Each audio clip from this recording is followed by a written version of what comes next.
people. They knew about the missed meals. They knew about delayed flights. They knew that our nuclear arsenal and our national defense would be negatively affected by this, and they did not care. They shut the government down anyway to appease the far-left voices of their base. And the Democrats have some soul-searching to do. Are they going to continue to do that? Are they going to run from the far left and do their bidding? Or are they going to do right by millions of federal workers and the American people who continue to show up to work daily without pay? Are they going to do right and reopen the government so that those people are taken care of instead of the Marxist far-left base in their party? That is the question. And we pray that Senate Democrats come to their senses before the situation becomes too dire. On Saturday, this gets very real.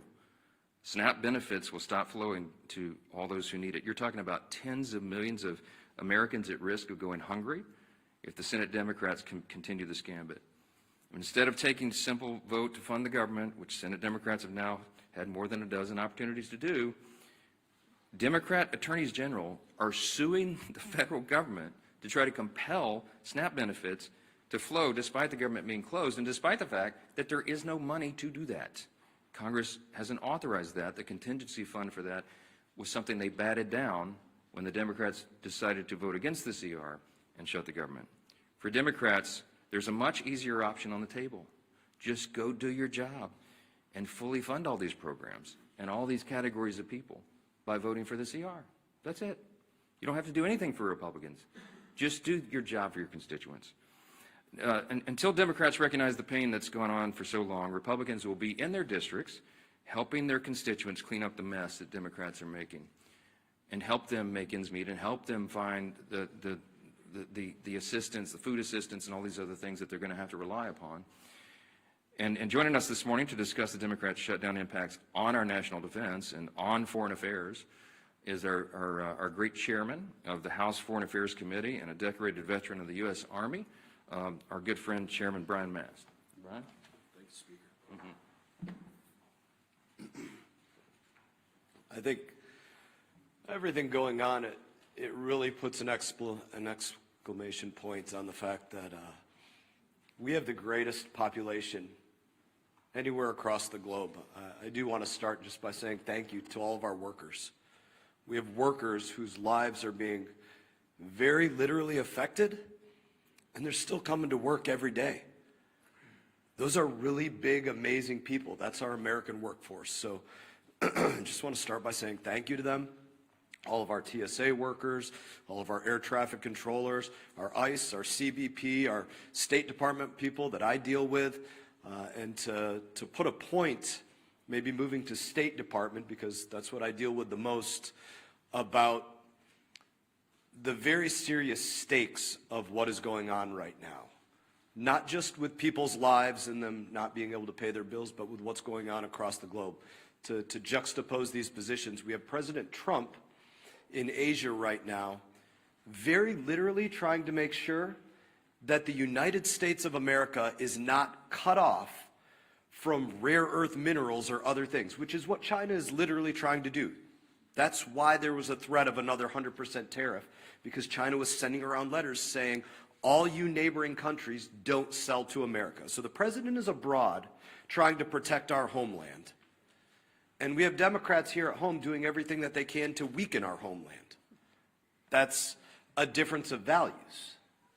And the stakes of those values is the future of the greatest country on the face of this earth. We should pray that our adversaries would be stupid enough to say they're going to prioritize funding feminism in Africa over the food stamps of their own people. They're not that stupid, but apparently Hakeem Jeffries is, and that's a real problem for all of us here. I was on the phone with an ambassador this morning. I'm not going to say where, but we have requests for people to leave embassies abroad because of very real threats that are going on. The people in that embassy are right now trying to figure out if they have cash funding to get fuel for vehicles or to have diesel to put in their generators because they don't have reliable electricity in the places that they're in.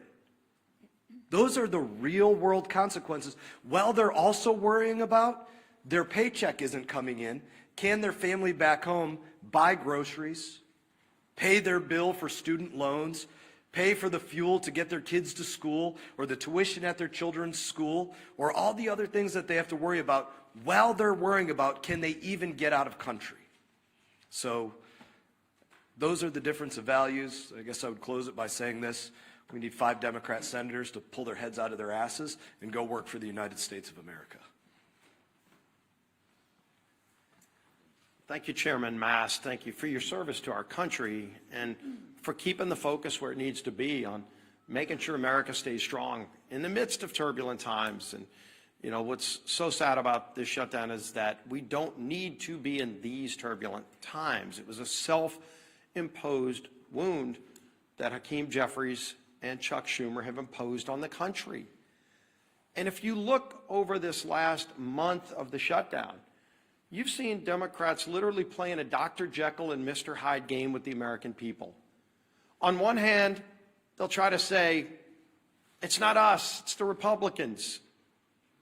Gee whiz, as the speaker talked about, oh, they control the House, Senate, and White House, when they know that they are the ones that are shutting the government down. And then on the other hand, Mr. Jekyll's side, they're saying that they know that they're causing pain on the American people. They admit that there is suffering, but they're doing it for leverage. So you can't have it both ways, Chuck Schumer. You can't wake up one day and say you're going to try to blame it on the Republicans, and then on the next day, you're trying to say that, gee whiz, we know that we're causing these problems. They're admitting they're causing suffering on people, but they're doing it for leverage. And they can't even explain what that leverage is, because they just need to show their radical base that they're having a fight with Donald Trump. It's all it's been about from the beginning. You really want to know who's calling the shots in the Democrat Party? You saw it on the stage this past weekend. Bernie and AOC on the stage with the new leader of the Democrat Party, Mondami. Maybe Chuck Schumer's waiting for Mondami to let him know when he can open the government back up again. But families can't wait, because the real suffering is going to begin. It's already been happening, but it really hits home this weekend when SNAP benefits run out, and they know that. But I'm going to go through some of the lies, the myths, the things that they say when they know better. Chuck Schumer just yesterday said, quote, Republicans are in charge of the White House, the Senate, and the House, but they're refusing to do their job. Now, Chuck Schumer's been in Congress since the 1980s. And he knows that every day he's been there, there's been a requirement that you need not 51, not a majority like we need in the House. He was in the House where you did need a majority, and then he went over to the Senate where it's always been a requirement that you need a supermajority. And in fact, when they changed the rules, it's not a standard or a custom, it's an actual Senate rule that you need 60 votes. The rule used to be higher. And in 1975, many of you might have thought Chuck Schumer voted for that rule. He came in just a few years after. In 1975 is when they lowered the threshold to 60 votes. It used to actually be a higher standard in the rules. And so every day Chuck Schumer's been in Congress, it always took more than a simple majority, in fact, 60 votes to pass these kinds of bills through the Senate. And he knows that. So you'd ask him, why is he trying to lie and mislead the American people? When he makes a statement like that, he knows he's trying to mislead the American people. And yet on other days, he does admit he knows he's causing suffering, but he's doing it for leverage. And so this game back and forth is what the American people are sick and tired of. Hakeem Jeffries, quote, we didn't view the current bill as anything other than a partisan Republican spending bill. He knows good and well that it was a clean CR. If Democrats still to this day don't know the difference between a clean CR and partisan bills, did they stop reading the bills? Because they used to vote for these bills just since 2017. Go look at the facts. Speaker likes talking about the facts. Facts are important here. Since 2017, 30 different CRs, 30 times CRs have moved to keep the government open. And do you know, 29 of the previous times Chuck Schumer's voted yes. 29. This 30th time is the only time Chuck Schumer has voted no. And of course you'd say, well, then what's changed if he's voted? 29 out of 29 times before this, he voted for clean CRs. What's changed? This is a clean CR. What's changed is the Democrat Party has changed. Mondami is now running the party. That party has changed. But the American people still have the same needs. The American people, again, the clean CR doesn't solve our differences. We still have big differences that we need to go negotiate, but let's just do it while the lights are on without the American people being held hostage. And of course, the final myth that's been out there for the beginning of this whole shutdown that we've debunked many times, that it's, quote, a total effing lie, that was Chuck Schumer's word, I think he actually used the word itself, that Democrats support free taxpayer-funded health care, free legals. That was Schumer saying that. And then, of course, when you read his alternative bill, his list of hostage demands, the $1.5 trillion spending bill, it includes in it a provision that repeals the verification we put in that says illegals can't get free health care. And CBO, not us, CBO said that would cost $200 billion in taxpayer health care benefits going to illegals. They know that. Of course they know it. And so why would they want to try to mislead the American people by over and over again making those statements? So here you can see it. Time and time again, the SNAP benefits comment the speaker talked about. They were warned in early October that 42 million people could be at risk in just weeks of losing their SNAP benefits if they didn't open the government. They knew that, and they want to play this game of chicken, this Jekyll and Hyde, one day trying to blame everybody but themselves, and then the other day taking ownership and admitting they're causing suffering, but they want to do it for leverage. You can't have it both ways. And more importantly, the American people are feeling the suffering. And this weekend, that suffering gets worse. And we have voted over and over again to prevent the suffering. It's not necessary. It shouldn't happen. And there's a way to avoid it. All they need to do is today, just 5 Senate Democrats need to get courage and say, we're not going to take our orders from Mondami or whoever else it is that are calling the shots over there. We're going to do the right thing and open this government back up so we can get into that negotiation over all of our differences, which are many, but just don't hold the American people hostage while that goes on. That'll bring up our whip. Tom Emmer.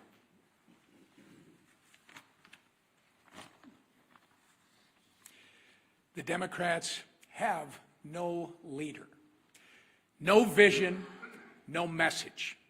And nothing proves it more than the chaos they have caused with their needless government shutdown. We are now 29 days into this mess, and the Democrats have contradicted themselves every turn with no exit strategy in sight.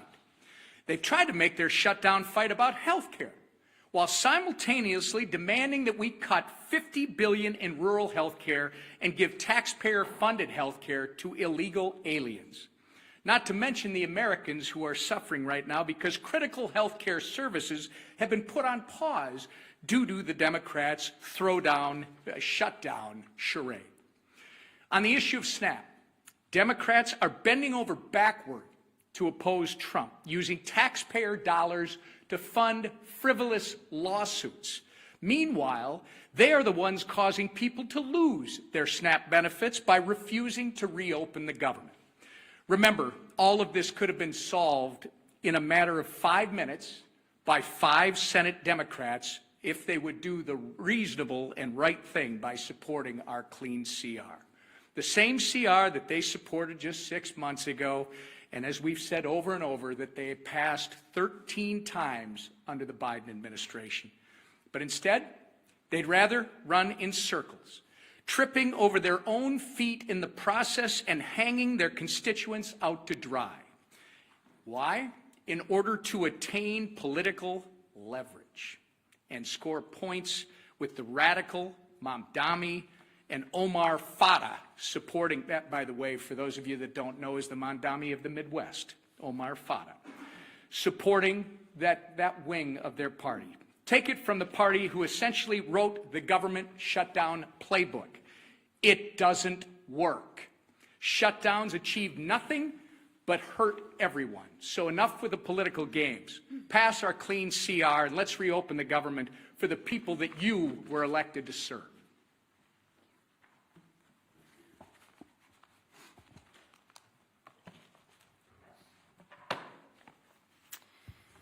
Well, good morning, everybody. Good to see you again. Let's get one thing straight right out of the gate. House Republicans did our job. Senate Democrats didn't. It's that simple.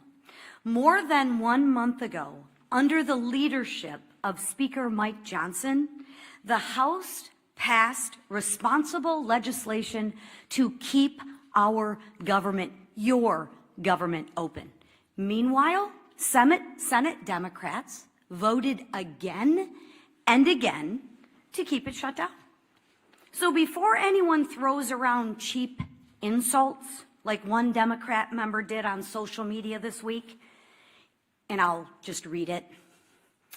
Lazy Mike Johnson has made himself irrelevant and pointless.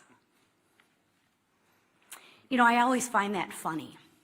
When you can't beat us on the issues, what do children do?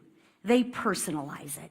And that's exactly what this member is doing. He can't beat us on the issues. So he wants to attack our leader, who has done a remarkable job, and personalize it. We're not in 6th grade anymore. But maybe for some people they are in 6th grade. But let's remember the facts. Republicans acted. The Democrats stalled. Mike Johnson has shown leadership, discipline, and focus. And what's lazy, I'll share with you what's lazy, is Democrats refusing to do their job and blaming everyone else for the problems in which they created. Because what Democrats are doing is wrong. And Americans, real Americans, hardworking Americans, are getting hurt. I, for one, have had it. And I don't think I'm the only one out there. On Sunday, a Democrat House member admitted to the Wall Street Journal that his party is being pushed by far-left groups. He said the quiet part out loud, everybody. He said what we've been saying forever. He said Democrats were lying to the American people about the reason behind the shutdown. Well, that's a shock, right? It isn't for health care. It isn't for health care, because if it was about health care, they wouldn't have stripped the $50 billion rural health care fund. I mean, come on, Democrats, get your stories straight. At least get a good story that you can spin to the American people, but you can't even keep your story straight. Listen, what the speaker said, Ronald Reagan was right. Trust the American people. And you know what? I'll say it again. When the facts aren't on your side, you have to personalize it and you have to lie. But the question right now is, at what point is the pain of the Americans going to outweigh the radical cries of their base? It wasn't when our troops almost didn't get paid. It wasn't when moms and infants were at risk of losing the food off their table. It wasn't when flights across the nation got canceled because air traffic controllers and TSA agents didn't get paid. No. When that happened, Democrats said, every day gets better for them. Really? Maybe because they're getting paid while the people who they represent are not. That's what they said. They said pain for the American people was their best leverage. They said maybe it was uncomfortable, but it was worth it to them. Really?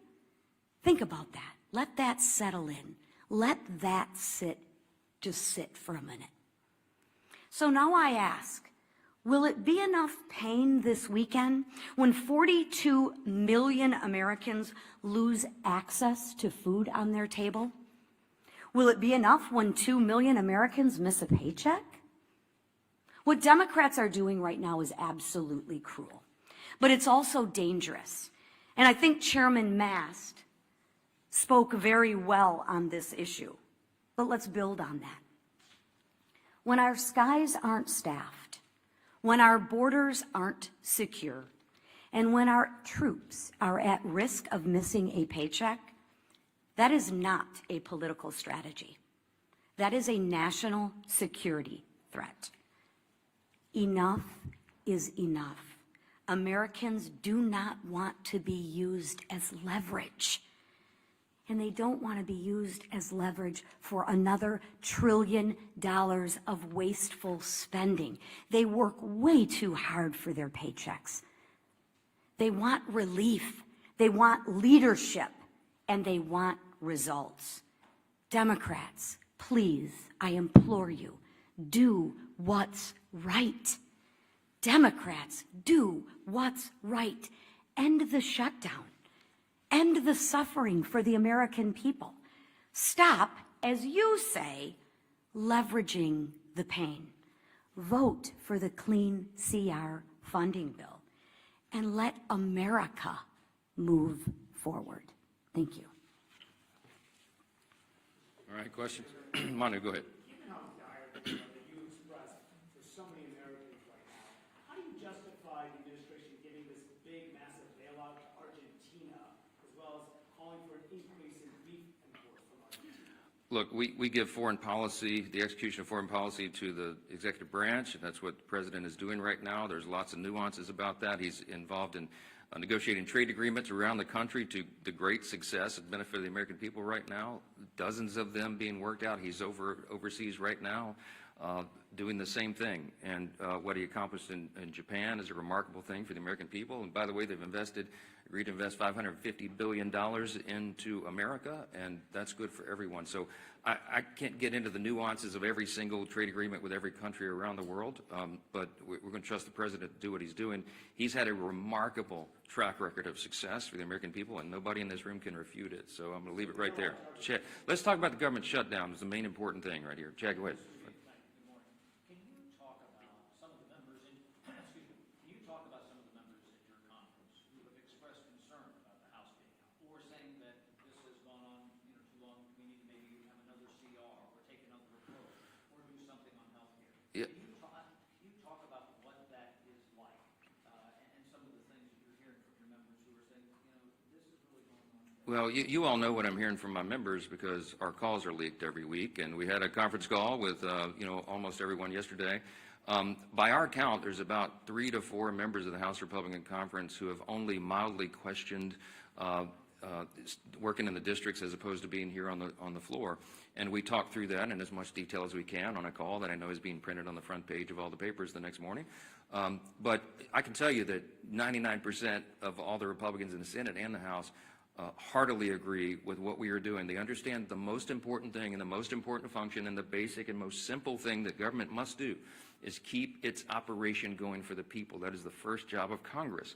And when we can't do that, everything is paralyzed. And so we have made that the #1 emphasis. We need the Senate Democrats to do what they have always done in the past. Don't make me tell you all the facts again. 13 times during the Biden administration alone, they voted on CRs to keep the government going. They know the pain they're inflicting. They do not care because they're more afraid of the radical left Marxists in the base than they are the American people. That's plain and simple. And so it's painful for them, for us to get up here every single day and relate again the simple truths. We have to do that. The repetition is what makes the truth saturate, because most of the mainstream media is giving us headwinds. They're pushing back, as I just demonstrated from you from the results.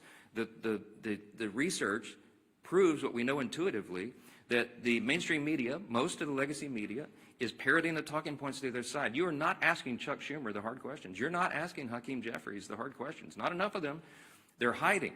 And they think that they can appease the radical base because they're more afraid of the voices of the far left corner of their party than they are everybody else. And I think there's going to be a big price to pay for that in the future. Yes, sir. Right here.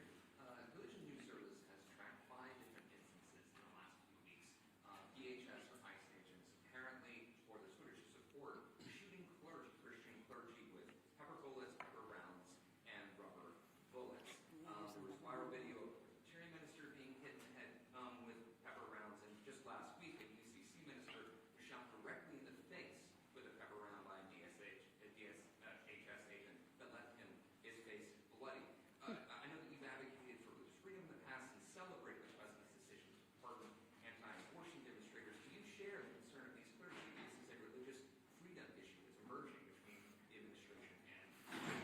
I can't comment on any of those instances. I haven't seen or heard any of those videos. So I'm not going to comment about it. But I would say, hold on, wait a minute. Let me answer you. Hold on. Thank you. You asked the question. Religious freedom does not extend and give you the right to get in the face of an ICE officer and assault them, if indeed that was what happened there. What I've seen is a measured approach by the people who are trying to enforce our border laws, our immigration laws. And that was desperately needed and desired and demanded by the American people. You might remember the #1 issue in the November election last year was the wide open border and the chaos that has ensued by that. So the people are out doing a very difficult job. ICE officers, by the way, are under tremendous strain and pressure. How would you like to do that job if you had to put on the badge and do it? When you know you have the media criticizing every move, and you have wild protesters in your face, cursing at you, waving their finger in your face, and sometimes pushing you and assaulting you. Okay, it's a dangerous, risky job. Thank the Lord that there are people who are willing to do that difficult job, to put on the badge and show that kind of courage. We should be on the side of law enforcement, and anybody who's trying to disrupt those operations, they need to be handled the right way. Now, look, all of us want the law to be enforced. We are the rule of law party. Chaos is not an American virtue. The rule of law, but you have to have order, and you have to have peace, and you have to have some people who are brave enough to put on the uniform and go ensure that. So get out of their face and let them do their job. That's what I would say. Down here, yes, ma'am. We're getting closer to the November 21st deadline for the CR that you guys passed. We're almost 3 weeks away from that.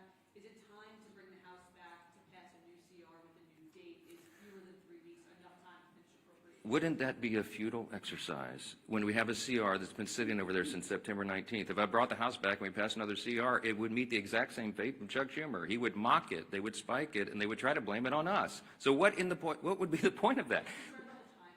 We're all concerned about the timing. The Democrats are eating up the clock. We have very important work to do here, and that's why we're pleading with them, not Chuck Schumer. Look, I think Chuck Schumer and Hakeem Jeffries are irredeemable at this point. I don't think they'll be able to tell Mondami in New York and his disciples that they voted to open the government. I've given up on the leadership. So we're trying to appeal to a handful of moderates or centrists who care more about the American people and will put the people's interests over their own and do the right thing in the Senate. I mean, there's no point in me sitting down with Chuck Schumer. He's painted himself into a corner. I get all that. Mondami it looks like he's going to win and be the mayor of New York City. And Hakeem Jeffries came out and endorsed him. That's all you need to know. Hakeem Jeffries is terrified that Mondami, one of his disciples, is going to challenge him in his own seat in the election next fall. You've already seen that rumored. Some of you have reported on it. So he had to do it. He had to endorse socialism. He had to endorse Marxism. This dangerous ideology that has taken over the Democrat Party, that is what is motivating them. So it doesn't matter what we do in the House. It doesn't matter what we pass. We have to get a handful of moderates over there who care about America to do the right thing. We need at least 7 Democrats. It takes 60 votes in the Senate to pass it. This is not the Republicans. This fault is squarely on the shoulders of the Democrats, and they are the ones causing you the pain, and don't ever let them forget it. Thank you. Thank you.